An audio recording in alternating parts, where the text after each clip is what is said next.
Assalamualaikum warahmatullahi wabarakatuh. Kami dari kelompok 2 akan mempresentasikan materi mengenai konsep Islam dan psikologi. Sebelum kami mempresentasikan, kami ingin memperkenalkan diri terlebih dahulu. Di kelompok 2 ini ada Nanda Dwi Budiarti, Nur Hidayah, Putri Tri Astuti, Sri Ayu Widyastuti, Zahra Prita Takwila. Materi yang pertama itu mengenai definisi Islamisasi pengetahuan. Menurut Al-Atas, tantangan terbesar umat Islam yaitu mengenai pengetahuan yang disebarluaskan dari peradaban Barat. Maka dari itu, Ismail Razi Al-Faruqi itu melakukan suatu pendekatan yang digunakan untuk mengkaji kembali seluruh ilmu pengetahuan dari Barat ke dalam kerangka Islam. Atau yang biasa disebut sekarang ini adalah Islamisasi ilmu pengetahuan. Islamisasi ilmu pengetahuan ini merupakan ide yang dilontarkan oleh Ismail Razi Al-Faruqi dan Muhammad Naquib Al-Atas. Islamisasi pengetahuan itu menurut Ismail Razi Al-Faruqi merupakan mengislamkan disiplin-disiplin ilmu modern ke dalam wawasan Islam dan membangun konsep keilmuan yang berdasarkan nilai-nilai Islam. Untuk mengelola ilmu pengetahuan yang didapatkan dari peradaban Barat, itu menurut Al-Atas, yaitu dengan cara dibersihkannya terlebih dahulu unsur yang bertentangan dengan ajaran Islam, lalu kemudian dirumuskan dan dipadukan dengan unsur Islam. Maka dari itu, Islamisasi ilmu pengetahuan itu berarti mengislamkan ilmu pengetahuan dari Barat yang selama ini merupakan acuan atau landasan dalam pengembangan sistem pendidikan.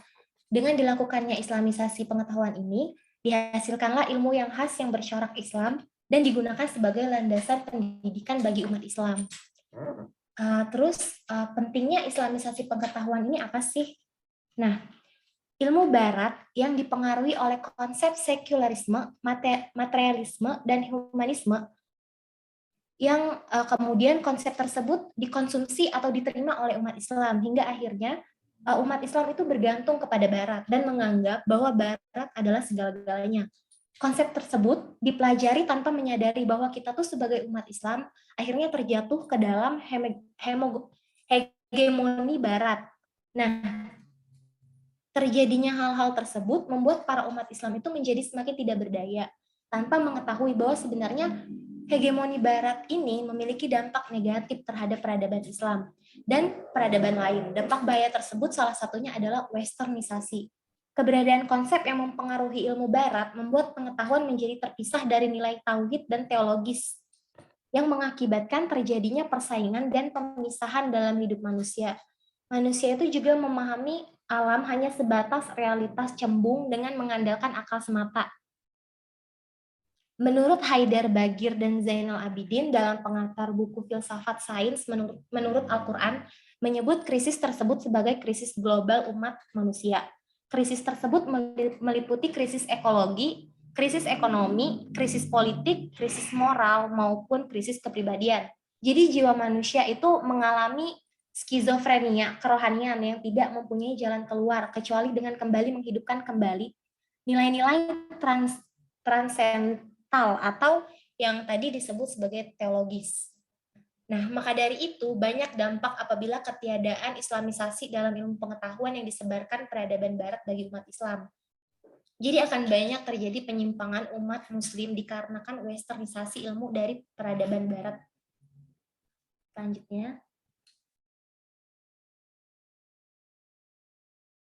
Nah, selanjutnya yaitu kelemahan psikologi selama pelajari. Yang pertama yaitu psikologi kontemporer yang masih tidak mau tahu tentang hakikat jiwa. Nah, pada zaman periode klasik, psikologi Islam telah dimulai sejak zaman Nabi Muhammad SAW. Namun kajian tentang jiwa tersebut dipecah menjadi dua kelompok, yaitu kelompok pertama berlangsung pada zaman kenabian sampai Daulah Umayyah.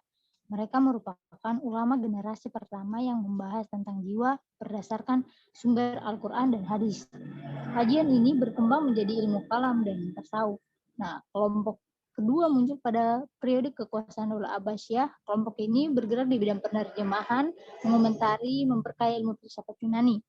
Tidak hanya berpaku pada sumber Al-Quran dan Al-Hadis, kelompok ini juga menjadikan ilmu filsafat Yunani sebagai landasan mengkaji jiwa.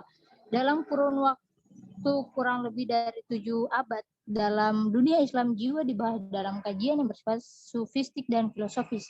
Ketika dunia Islam meredup, setelahnya digantikan oleh budaya sekuler Barat dan ajaran Islam terkait jiwa pun perlahan mengalami kemunduran. Sementara itu, kajian psikologi kontemporer berkembang pesat hingga sekarang. Nah, yang selanjutnya yaitu periode modern. Di Amerika muncul gerakan psikologi Islam pada tahun 1950-an. Gerakan ini lahir karena banyaknya tuntutan untuk mengatasi krisis yang dihadapi umat manusia. Gerakan ini terus berlanjut dan psikologi Islam mendapatkan perhatian hingga pada tahun 1978 diadakan Symposium on Psychology and Islam di Riyadh, Arab Saudi. Bahkan The International Institute of Islamic Thought mengkhususkan diri dalam islamisasi ilmu dalam konferensi di Pakistan tahun 1985 yang secara khusus merekomendasikan untuk menggali gagasan psikologi yang terkandung di dalam Al-Quran.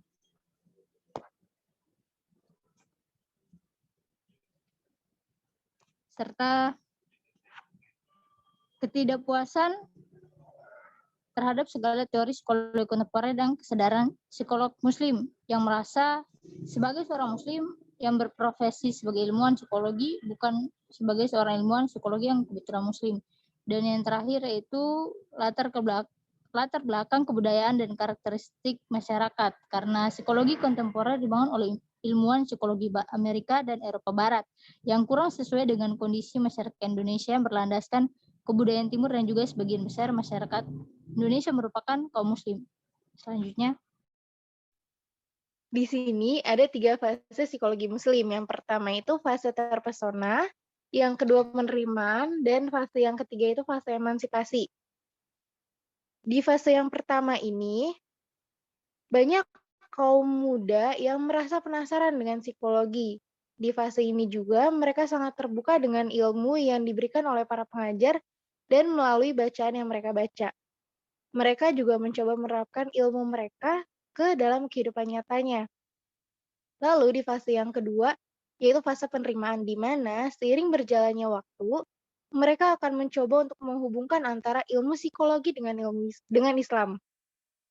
Mereka akan mencoba mencari kesamaan antara ilmu jiwa dan juga Islam. Di sini bisa jadi mereka akan mencoba mencari pengertian-pengertian dalil yang emang sesuai dengan apa yang mereka inginkan. Dan secara tidak langsung itu akan mengubah sedikit makna dari dalil tersebut. Dan di fase yang terakhir itu ada fase emansipasi, di mana fase ini merupakan satu-satunya yang membuat mereka menyadari bahwa aliran psikologi modern dan Islam itu 2 hal yang berbeda. Mereka harus lebih memprioritaskan Islam, baru setelah itu psikologi.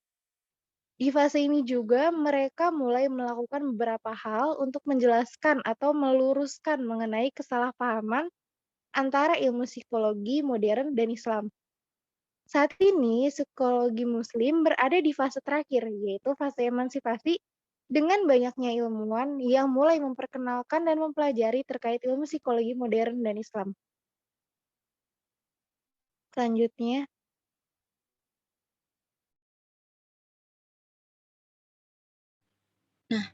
yang harus dilakukan oleh para psikolog muslim, di sini kami menemukan ada 3. Yang pertama itu psikolog muslim perlu melakukan adaptasi terkait teori dan praktik.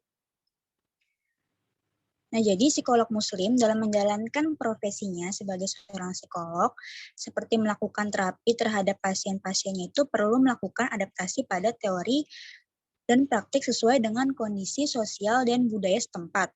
Atau dengan kata lain, psikolog muslim itu harus bersikap secara selektif. Nah, psikolog muslim itu juga perlu mengkreasi adanya kolaborasi antara paradigma psikologi agama barat dengan psikologi Islam, atau setidaknya menjadikan psikologi barat sebagai inspirasi, dan pisau analis dalam persoalan analisis umat dan Islam sebagai pisau analisis bagi pengkajian psikologi dengan bertitik pada Al-Quran dan juga hadis. Nah, yang ketiga ini, psikolog muslim harus memiliki daya juang islami. Nah, psikolog muslim yang pelajari psikologi barat juga perlu menyadari bahwa hal yang paling utama adalah kewajiban mereka sebagai seorang muslim. Baru setelah itu sebagai seorang psikolog. Nah, dari 3 fase yang sudah dijelaskan tadi, terdapat 3 fase yang membantu psikolog muslim keluar dari liang biawak atau saat orang Islam mengikuti cara hidup orang Kristen atau Yahudi. Salah satunya adalah fase emansipasi atau fase terakhir. Nah, pada fase ini psikolog muslim dapat berkembang dari fase 1 yaitu terpesona ke fase terakhir harus memiliki daya juang islami. Selain itu, perkumpulan psikolog Islam yang aktif juga mengadakan pertemuan serta menyebarluaskan makalah dan psikologi Islam dengan bekerja sama untuk menerbitkan jurnal psikologi Islami sehingga dapat memberikan bantuan tak terhingga dalam mengubah sikap pasif sarjana muslim yang mempraktikkan ajarannya secara dinamis.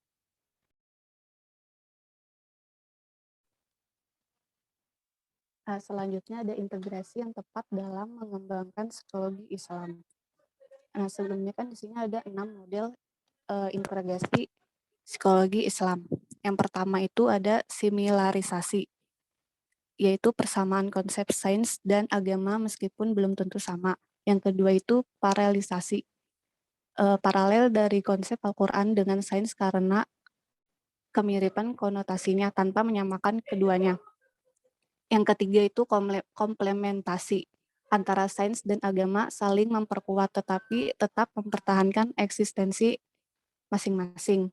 Yang keempat itu komparasi, membandingkan teori sains dengan agama mengenai ciri-ciri yang sama. Jadi ada perbandingan antara sains dan agamanya.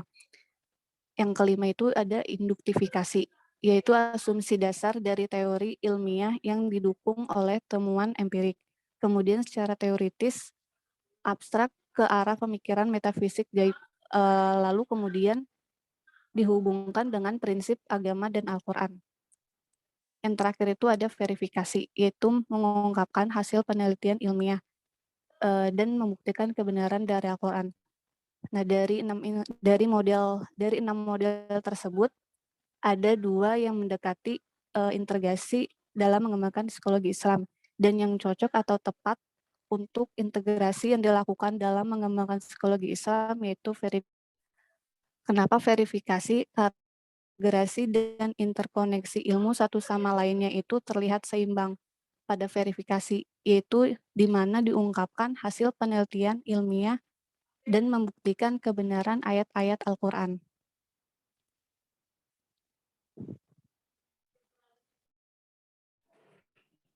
Sekian presentasi dari kelompok 2.